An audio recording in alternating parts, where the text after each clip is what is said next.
I'm going to attempt to bring communism to medieval Europe in Crusader Kings 3.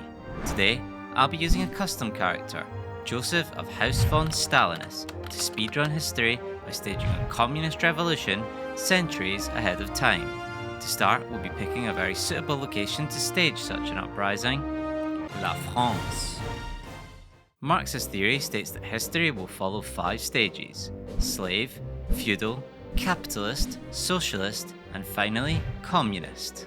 To jump straight from feudal to communist is going to require a ruler who is up to the task, so we've given Joseph a very particular set of skills that will allow us to lead the vanguard, seize the means of production, and fairly distribute power throughout the realm. We're going to need to shake up the feudal title system, which forces incredibly unequal ownership, where some lords own several counties, under which a peasant workforce slaves tirelessly away, seeing very little fruits of their labour.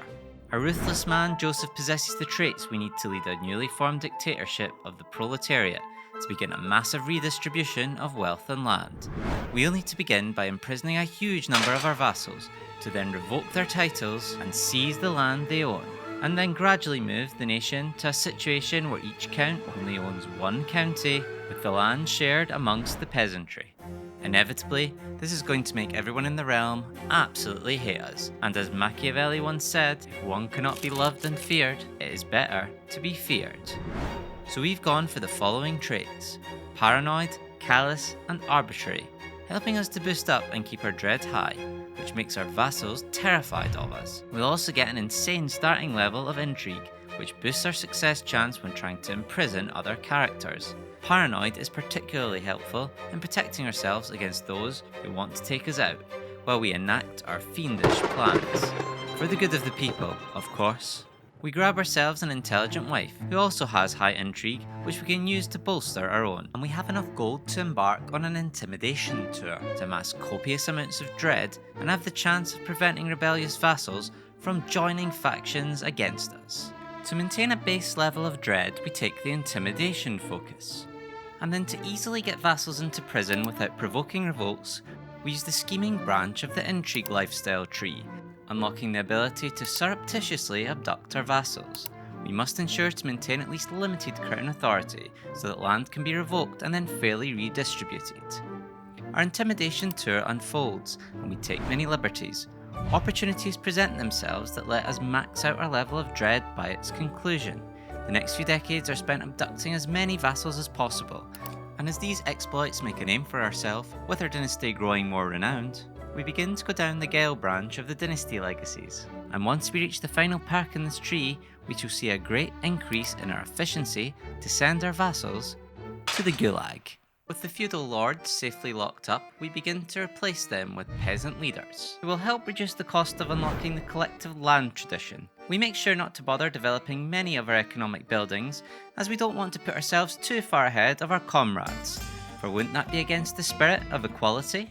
Once we amass enough prestige to create a new communist culture in the area, we shall select appropriate traditions for the new communist nation, alongside collective agriculture. We will take industrious to boost the ability of the peasant proletariat, and throw off the shackles of wealth and greed with the Spartan tradition. For now, we continue to focus on farming prestige. And yes, for now we do still own a lot more counties than our brethren, but we must maintain the dictatorship of the proletariat until the new regime becomes firmly rooted, so we continue to maintain our position through intimidation and fear, torturing political opponents, and even our wife coming to fear our heinous acts. We try to prevent the secession of Normandy by abducting William the Conqueror, but aren't quick enough to act before William seizes the throne of England. No matter, we ensure the victory of the Normans remains bittersweet, with their king immediately thrown in the dungeons for safe measures. Through spending our gold on political propaganda in the form of grand tours and tournaments, we reach around 14,000 prestige, which is now enough to create the culture we desired. For our new culture, the communal ethos appears to be the most apt, giving building bonuses to any counties adopting this correct new way of thinking. Our large number of vassals has given us some penalties to our gold income, as we're far too progressive for the time period, so we ensure not to waste on frivolous spending at court, bringing all amenities back down to a basic level, putting the state back into an income surplus. At the age of 78, our reign finally comes to an end, but we have paved the way for another to continue our march for equality. Leninius takes up the throne, another individual that our subjects dare not directly oppose. We ensure that the schemer tree is filled, and then finally take the family connections perk, allowing us to much more easily control our intimidated and terrified subjects. But with Leninius' health quickly failing him, Joseph II comes to power, a corrupt and unjust man, paranoid that his vassals will seek to overthrow him.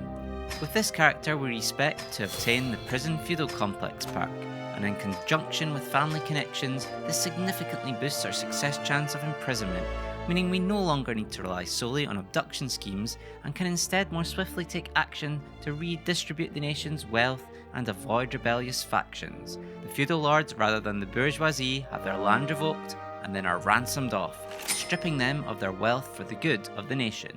Although ransoming is definitely the more meta play here, sometimes we just have the urge to go ahead and execute. On our ascension to the throne, we do have a large faction who wishes to see our demise. Directly imprisoning a faction member that opposes us unfortunately triggers a civil war. But although the state is hemorrhaging cash, we are able to bring in allies to fight back against the dissidents. Once peace has been firmly established, we seek to bolster the propaganda machine by replacing the Catholic faith with a new ideology. So firstly, we must attain a huge amount of piety by spending the next decade visiting each of the Christian holy sites. After attaining nearly 6,000 piety, we are ready to create a new communist ideology to spread amongst our realm, taking aniconism to destroy the pretentious trappings of wealth within the church, and vows of poverty to show we are at one with the working people. Finally, communal identity allows us to better spread this liberating ideal.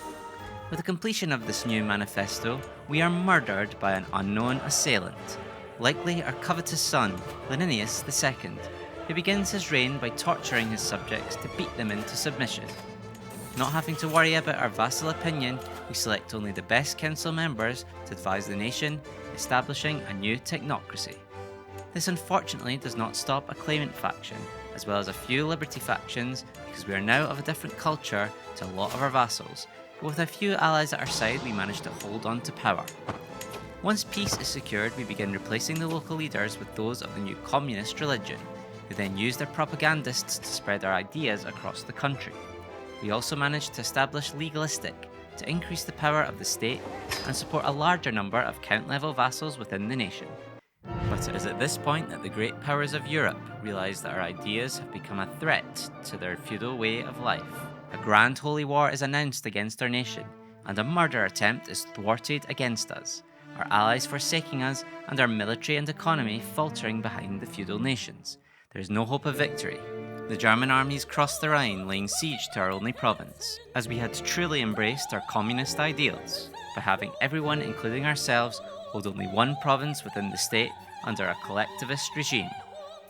We surrender to the Holy Roman Empire, hoping to be granted amnesty under our new overlord, allowing for a communist enclave to exist within the empire. But alas, we are not well received. Their refusal to ignore our request to abandon our political views, giving the Emperor a reason to take us as a political prisoner, we of course deny this request and try to hold out in one glorious last stand, but we stand no match for the forces of the Empire. We are taken prisoner and become a martyr for the communist cause, the new regime replacing our comrades in the north of France with new nobility, wiping out our communist brethren. As we reflected in our cell over the events that had unfolded, it became clear to me that our ideas were too abrasive, too subversive for this time.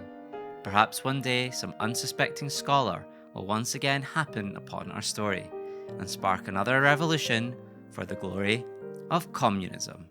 I'm Mellow Scott, and if you enjoyed this video, then be sure to like it and subscribe to the channel.